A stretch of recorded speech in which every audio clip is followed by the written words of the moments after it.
Irregular de Migrantes.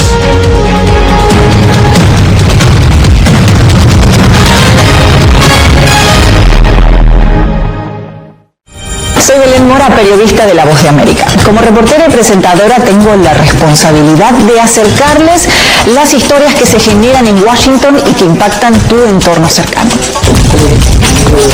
Desde perspectivas diversas en un ambiente informativo en constante evolución que pone a prueba y nos hace poner en la balanza nuestros valores profesionales, te presentamos información veraz, porque en La Voz de América la prensa libre importa.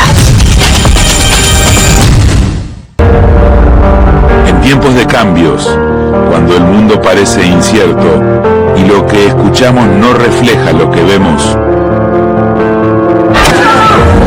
buscamos la verdad. Cuando nos cuentan solo una parte de la historia, perdemos la confianza. En momentos de crisis, nuestros sueños, esperanzas y deseos de un mejor mañana dependen de una prensa libre. En La Voz de América te traemos las historias que la gente se arriesga a ver. Conectamos el mundo y lo unimos con la verdad.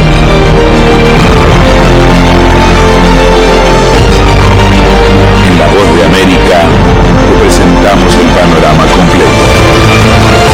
Me pregunto, ¿por qué no hemos transformado la dictadura en un Estado de derechos? Con pocos detalles pretendo darle respuesta a esta pregunta. Fidel Castro toma el poder por medio de la violencia en 1959. Está claro que para sostenerlo tiene que conseguir el dominio de las mentes, controlar la economía y hacer que el pueblo dependa del poder. Los métodos más eficaces y rápidos a emplear son el miedo, la censura, la expropiación al individuo de todos los medios de producción independientes que le puedan proporcionar sostén a la oposición existente.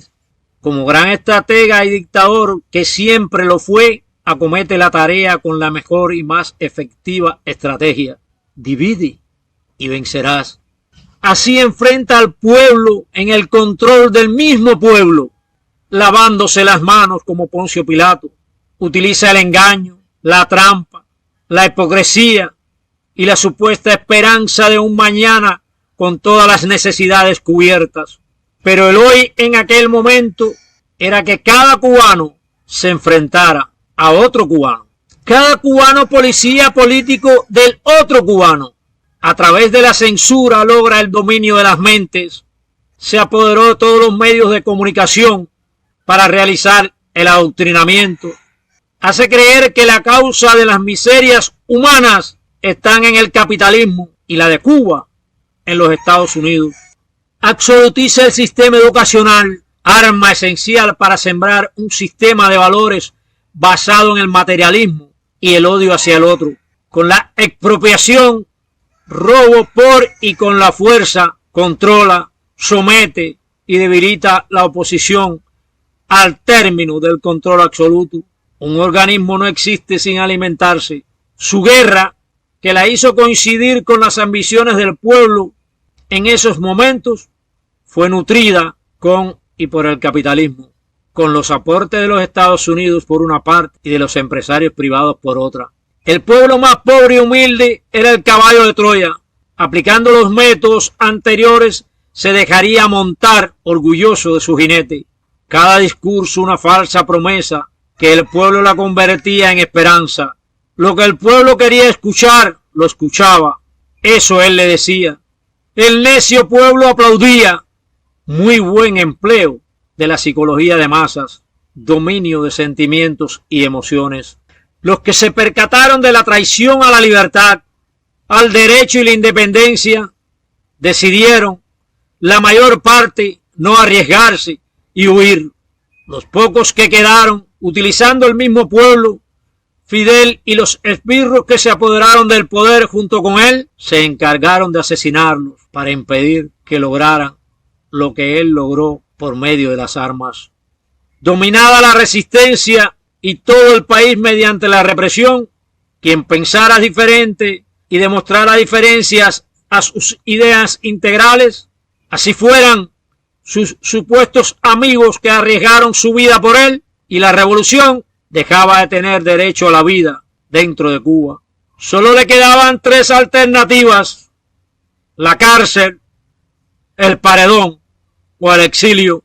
El cuerpo armado de represión de más poder utilizado para este control era el G2. Enseñar una identificación del G2 en cualquier lugar, lo que es hoy la seguridad del Estado, la llamada contrainteligencia, era peor que identificarse como miembro de la Gestapo en tiempos del fascismo alemán. Aún hoy es bien temida.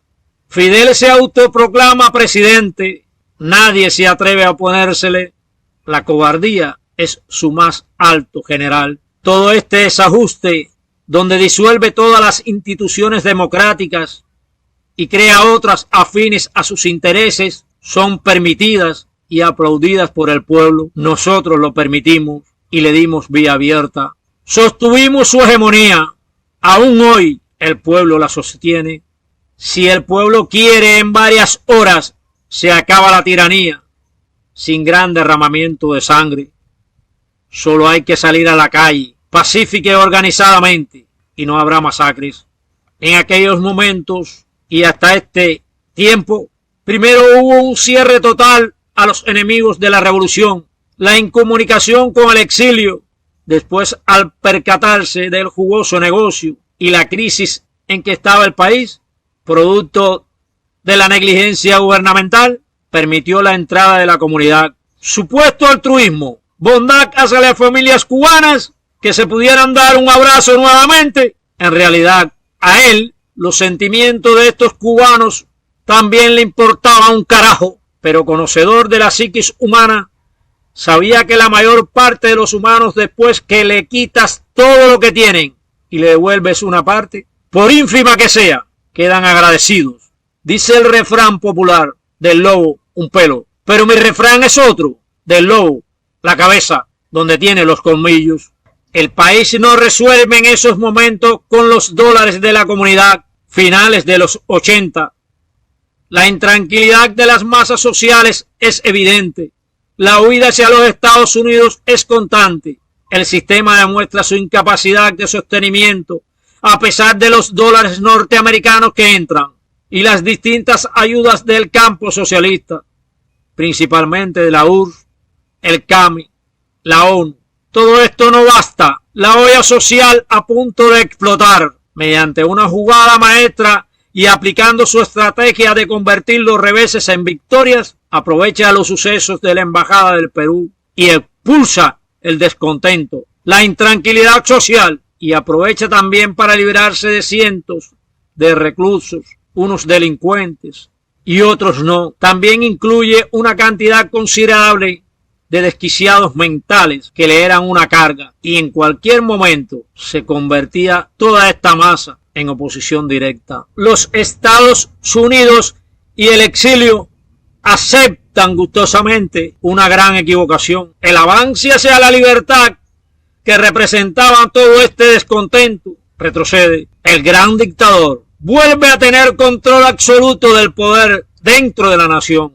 Esta aceptación por parte de Norteamérica se ha vuelto una costumbre, un hábito que se repite. Hoy el tráfico de personas, porque esto que está aconteciendo en la frontera sur de los Estados Unidos no es más que tráfico de personas a niveles gubernamentales. Es un negocio redondo y sustancioso para muchos países del Centro y Sudamérica, además del beneficio que le aporta a los sistemas dictatoriales. Los únicos que sufren son los pueblos, sus hijos más humildes y pobres, víctimas de estas políticas corruptas y desastrosas, como actualmente la de Colombia, Venezuela, Guatemala y otras, incluyendo entre las más sanguinarias los gobiernos de izquierda y dictaduras como Cuba y Nicaragua. Un poco resumida la historia de la desgracia del castrocomunismo, el régimen cubano demuestra hoy que lo único que les importa es mantenerse en el poder. Todas supuestas reformas, maniobras de privatización, transformaciones en el comercio, tienen como objetivo y propósito incondicional mantenerse en el poder y fortalecer la hegemonía del Partido Comunista. El progreso de la nación es secundario. Los intereses de los altos representantes del régimen van primero. Me asombra cómo políticos del exterior se dejen engañar y caigan en la ingenuidad de negocios en base al resquebrajamiento, al menoscabo y la humillación de valores patrios de libertad, a no ser que tengan propósitos ocultos de también sometimiento al pueblo, utilizándolo como ejecutante para domesticar un supuesto Estado de derechos que nunca llegará después de apoderarse ellos del poder. Lamento tener que mencionar un nombre tan prestigioso como el de Santiago Álvarez, involucrado y enfrascado en esta tarea de negociar con el poder la libertad de Cuba, después de que supuestamente ha luchado tanto en contra del castrocomunismo. Claro, desde los Estados Unidos, sin el peligro de la represión constante, la cárcel o el asesinato. Aseguro, y no digo creo, que está mal informado o equivocado. No es que vaya alguien infiltrado en los supuestos emprendedores privados, como él expresa. Es que los que no eran o son funcionarios o agentes directos del MININ o al gobierno, exoficiales principalmente, como algunos que conozco personalmente, todos están obligados a trabajar bajo las condiciones del poder que tiene absoluto control de la economía, de sus economías. Otros, que son los menos, tienen pocos escrúpulos para explotar la miseria humana de su pueblo. Es este tipo de individuo, de cubano, el que le pretende ayudar y empoderar el patriota Santiago Álvarez desde los Estados Unidos. Desde luego, repito, el señor Santiago Álvarez y otros grandes empresarios cubanos norteamericanos de los Estados Unidos, aseguro, y no digo creo, aseguro que empoderan la dictadura y no el pueblo, que ahora se ve sometido a una triple explotación, extorsión, inflación, a la del poder dictatorial, a la mundial y la de estos negocios del diablo.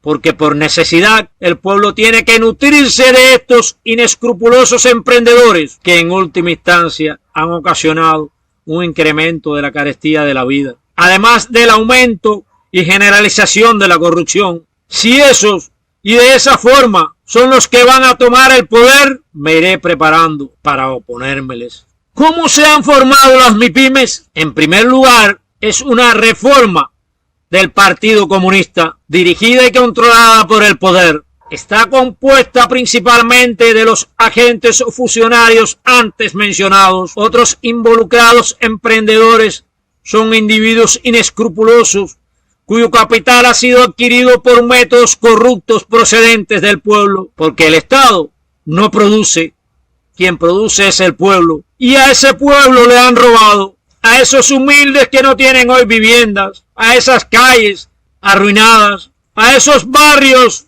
marginados, a esa gente le han robado. De algunos el capital procede también de los Estados Unidos, cubanos que nunca les ha importado el progreso de la nación, sino progresar ellos y sus familias. En estas ambiciones poco importa el respeto a los derechos humanos, las injusticias que cometió y aún a diario comete el régimen con sus conciudadanos, la libertad y la patria de Cuba. Todos responden a intereses del régimen. No lo supongo, lo aseguro. En un país donde todos los derechos son propiedad del poder, donde gobierna un solo partido con un fraude de democracia, donde todas las fuerzas represivas responden a la política gubernamental, incluyendo el sistema judicial, pregunto, ¿existe algo privado? Ingenuo quien crea esta fantasía. El señor Santiago Álvarez y otros poderosos empresarios dicen que están dispuestos a ayudar al emprendedor privado, creyendo que ayudan a la libertad o a la extinción del régimen dictatorial. Yo desde dentro de Cuba digo con toda certeza que no ayudan a la libertad ni fortalecen la oposición dentro, que siempre le ha estado faltando recursos para conformar una fuerza capaz de condicionar al régimen. en base a los derechos humanos, una fuerza competente para no suplicar, sino exigir las libertades, pero no desde los Estados Unidos o Europa u otro lugar del mundo, sino desde dentro de la isla. Pregunto, ¿algún emprendedor se ha acercado a un opositor, disidente o activista de derechos humanos a preguntarle qué necesidades tiene o a entregarle una limosna siquiera? No, todo lo contrario, nos apartan. Y amén de que un opositor piense en ser emprendedor privado, si alguno desea podemos probar esto. En mi barrio hay más de 100 emprendedores privados. La mayoría dice que mi actitud les malea el negocio por los operativos eventuales de la policía y la seguridad del Estado para arrestarme. A todos solo les importa la prosperidad personal, adquirir riqueza sin importarle de dónde vengan, alimentarse él y su familia sin importar la forma. Lamentablemente, hasta las instituciones cristianas en general y una gran parte de los cristianos en particular aceptan este juego, esta cultura de vida, asumiendo que no se meten en la política cuando aceptan, garantizan y le hacen el juego a la política del régimen. Si esas ayudas a emprendedores privados que burlan el embargo, además, y acomodan al poder, se emplearan en mantener manifestantes y opositores en las calles haciendo activismo, las cosas serían diferentes y la dictadura duraría horas. Pero ¿cómo vamos a sostenernos si el día 11 de julio el pueblo salió a la calle con el estómago y el bolsillo vacío, sin poderse buscar el diario para el otro día, que es una necesidad? Hoy los que están en las cárceles a duras penas reciben lo mínimo y los que pudieran volver a salir a las calles a exigir su libertad han probado y prueban el desamparo. Para todos los cubanos, recuerden bien esto, les aseguro y vuelvo a decir, aseguro, no es creo, como se emplea en el lenguaje cotidiano. La única alternativa dejada por el gobierno o desgobierno, dictadura o régimen totalitario, como lo quieran nombrar, es la lucha no violenta y la lucha armada. Cubanos de adentro y de abajo desaprueba la lucha violenta y se opone a toda acción violenta y los invita y los exhorta a todos a tener un encuentro en el malecón y si no a salir a la calle el día 10 de diciembre, Día de los Derechos Humanos, a ejercer sus derechos. Para mí en lo personal, quien no salga es un cobarde. Todos y de todas las edades pueden salir, calle o calabozo. Bendiciones a la patria, al pueblo de Cuba.